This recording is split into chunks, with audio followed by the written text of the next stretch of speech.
Kemana ruh manusia setelah dicabut dari tubuh, menurut Islam merupakan rahasia ilahi. Persoalan ruh sudah lama ditanyakan orang sejak dulu.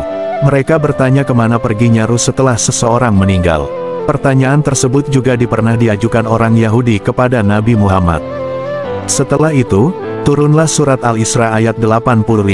Allah berfirman, artinya, dan mereka bertanya kepadamu tentang ruh. Katakanlah, ruh itu termasuk urusan Tuhanku, dan tidaklah kalian diberi pengetahuan, melainkan sedikit. Dari penjelasan ayat di atas, menegaskan bahwa hanya Allah sajalah yang mengetahui ruh dan hal itu termasuk sesuatu yang sengaja hanya diketahui olehnya, tidak untuk manusia.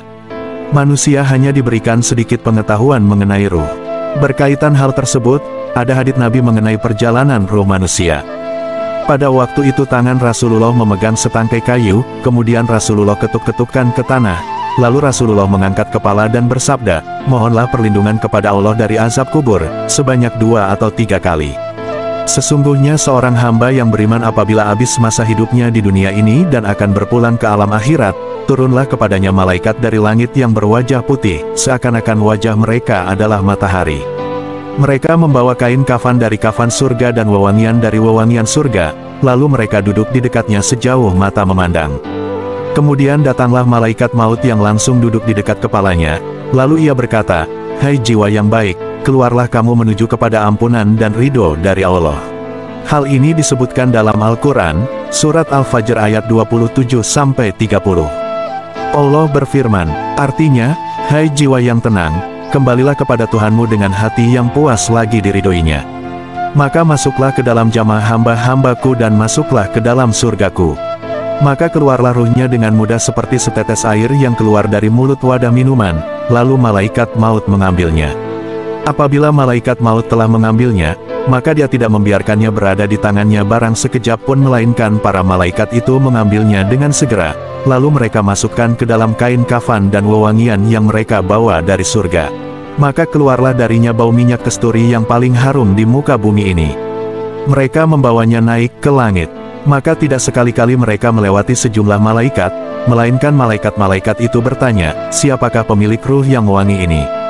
Para malaikat yang membawanya menjawab, Fulan bin Fulan, dengan menyebutkan nama terbaiknya yang menjadi sebutan namanya ketika di dunia.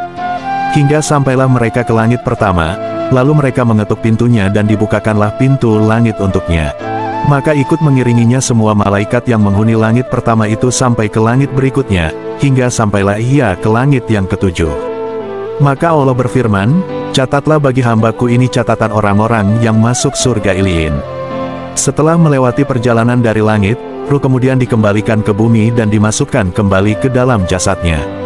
Karena sesungguhnya Allah menciptakan mereka dari tanah, maka dikembalikan mereka ke tanah, dan Allah akan hidupkan mereka dari tanah.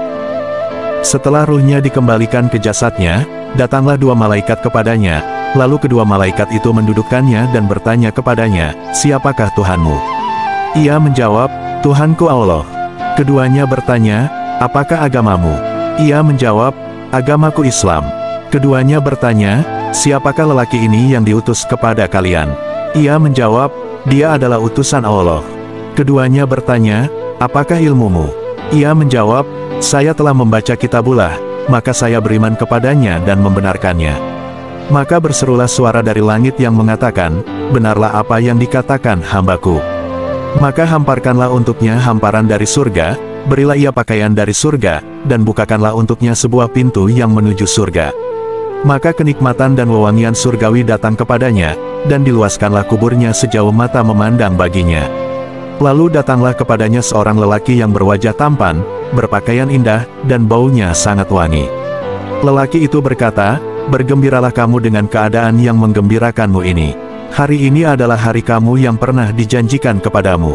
Maka ia bertanya kepada lelaki itu, siapakah kamu ini? Melihat rupamu, kamu adalah orang yang datang dengan membawa kebaikan. Maka lelaki itu menjawab, aku adalah amalmu yang saleh. Maka ia berkata, wahai Tuhanku, jadikanlah hari kiamat, wahai Tuhanku, jadikanlah hari kiamat, agar aku dapat kembali kepada keluarga. Demikian ulasan mengenai kemana ruh manusia setelah dicabut dari tubuh menurut Islam. Semoga bisa menjadi ibrah dan memacu untuk lebih banyak beribadah.